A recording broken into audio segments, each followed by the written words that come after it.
శ్రీరామనవమి సందర్భంగా పశ్చిమ గోదావరి జిల్లా ఆకివీడిలో రామ భక్తులపై జరిగిన దాడిని బీజేపీ సీనియర్ నేత భానుప్రకాష్ రెడ్డి తీవ్రంగా ఖండించారు. కొందరు స్థానికేతరులు ప్లాన్ ప్రకారమే దాడి చేశారని ఆరోపిస్తున్నారు.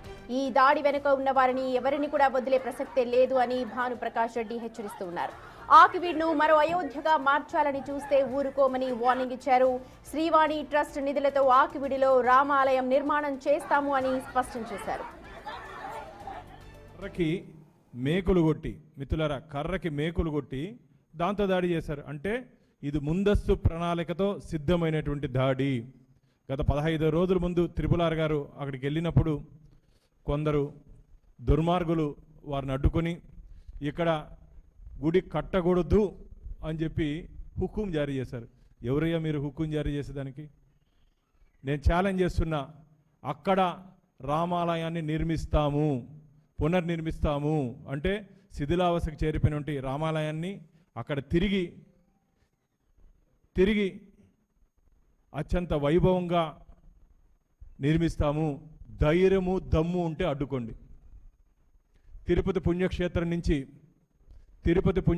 నుంచి హెచ్చరిస్తున్నా, మీకు ధైర్యము దమ్ము ఉంటే అడ్డుకోండి. ఆకువీడిని మరో అయోధ్యగా చేయాలనుకుంటున్నారా? ఆకువీడిని మరో అయోధ్యగా చేయాలనుకుంటున్నారా? కబడ్దార్, జాగ్రత్త, ఒళ్ళు దగ్గర పెట్టుకోండి. దీని వెనకాంటే వ్యక్తులు, దుష్ట శక్తులు అందరినీ హెచ్చరిస్తున్నాం. ఏ ఒక్కరిని వదిలే ప్రసక్తే లేదు.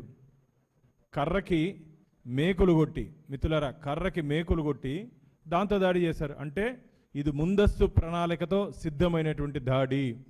గత 15 రోజుల ముందు త్రిపులార్ గారు అక్కడికి వెళ్ళినప్పుడు కొందరు దుర్మార్గులు వారిని అడ్డుకొని ఇక్కడ గుడి కట్టకూడదు అని చెప్పి హుకుం జారీ చేశారు. ఎవరయ్యా మీరు హుకుం జారీ చేసేదానికి? నేను ఛాలెంజ్ చేస్తున్నా, అక్కడ రామాలయాన్ని నిర్మిస్తాము, పునర్నిర్మిస్తాము అంటే శిథిలావస్థకు చేరిపోయినటువంటి రామాలయాన్ని అక్కడ తిరిగి అత్యంత వైభవంగా నిర్మిస్తాము.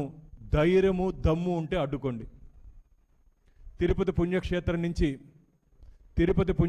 నుంచి హెచ్చరిస్తున్నా, మీకు ధైర్యము దమ్ము ఉంటే అడ్డుకోండి. ఆకువీడిని మరో అయోధ్యగా చేయాలనుకుంటున్నారా? కబడ్దార్, జాగ్రత్త, ఒళ్ళు దగ్గర పెట్టుకోండి. దీని వెనకాంటే వ్యక్తులు, దుష్ట శక్తులు అందరినీ హెచ్చరిస్తున్నాం. ఏ ఒక్కరిని వదిలే ప్రసక్తే లేదు.